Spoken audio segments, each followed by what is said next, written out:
നമസ്കാരം. ഇന്നൊരു കറിയുടെ റെസിപ്പിയാണ് കേട്ടോ.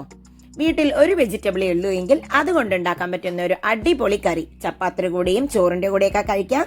അപ്പൊ നമുക്ക് ആ കറി എങ്ങനെയാണ് ഉണ്ടാക്കേണ്ടതെന്ന് നോക്കാം. അതിനായിട്ടൊരു പാത്രം വെച്ചിട്ടുണ്ട്. അതിലേക്ക് കുറച്ച് വെള്ളം ഒഴിക്കുക. ഇതൊന്ന് നന്നായി തിളച്ചൊന്ന് വരുന്നുണ്ട്. അപ്പൊ അതിലേക്ക് 1 കപ്പ് ബീൻസ് ഞാൻ നീളത്തിൽ അരിഞ്ഞതാണ് ഇടുന്നത്. ബീൻസിന് പകരം നിങ്ങൾക്ക് ഏത് വെജിറ്റബിൾ വേണമെങ്കിലും ഇടാട്ടോ. അതിലേക്ക് ആവശ്യത്തിന് ഉപ്പും കൂടി ഇട്ട് കൊടുത്ത് ഇതിനെ ഒന്ന് ഇളക്കി യോജിപ്പിച്ച് നമുക്കൊന്ന് വേവിക്കാം. ശ്രദ്ധിക്കേണ്ട ഒരു കാര്യം, ഈ ബീൻസ് ഒരുപാട് കുക്കാവരുത് കേട്ടോ. ഈ സമയം കൊണ്ട് നമുക്ക് ഇതിന് ആവശ്യമായിട്ടുള്ള കുറച്ച് തേങ്ങ, ഒരു 1/2 കപ്പ് തേങ്ങ, ചെറിയ ജാറിൽ അരയ്ക്കാൻ പറ്റുന്ന തേങ്ങ മതി കേട്ടോ.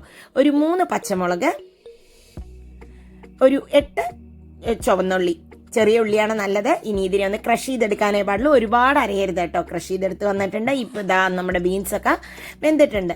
ബീൻസൊക്കെ വേവുമ്പോൾ കുറച്ചൊരു കടിക്കുന്ന ടേസ്റ്റിലിരിക്കണം, അല്ലാതെ വെന്ത് കുഴഞ്ഞു പോകരുത് കേട്ടോ. ഇപ്പൊ അതിലൊട്ടും വെള്ളമില്ല, വെള്ളമൊക്കെ ഫുള്ളായിട്ട് പോയിട്ടുണ്ട്.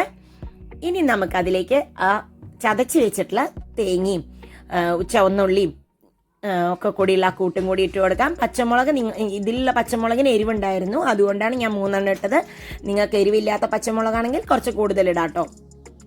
അപ്പോൾ ഇത് നന്നായി യോജിപ്പിച്ചിട്ടുണ്ട്. ഇനി അതിലേക്ക് 1 ടേബിൾ സ്പൂൺ അധികം പുളിയില്ലാത്ത തൈരാണ് കേട്ടോ ഇട്ട് കൊടുത്തത്.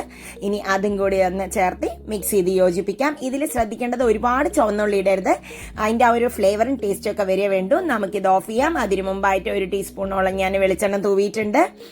അതിനായിട്ടൊന്ന് ജസ്റ്റ് ഒന്ന് ആ വെളിച്ചെണ്ണ തൂവിക്കഴിഞ്ഞൊന്ന് മിക്സ് ചെയ്തിട്ടുണ്ട്. കുറച്ച് കരിവേപ്പിൻ്റെലയും കൂടി ഇട്ട് നമുക്കിത് ഓഫ് ചെയ്യാം. ഇത് ഒരു 5 മിനിറ്റ് അടച്ചു വെക്കാം.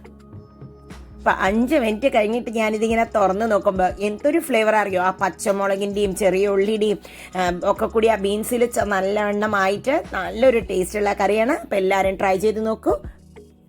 അപ്പോൾ ബൈ, താങ്ക് യു.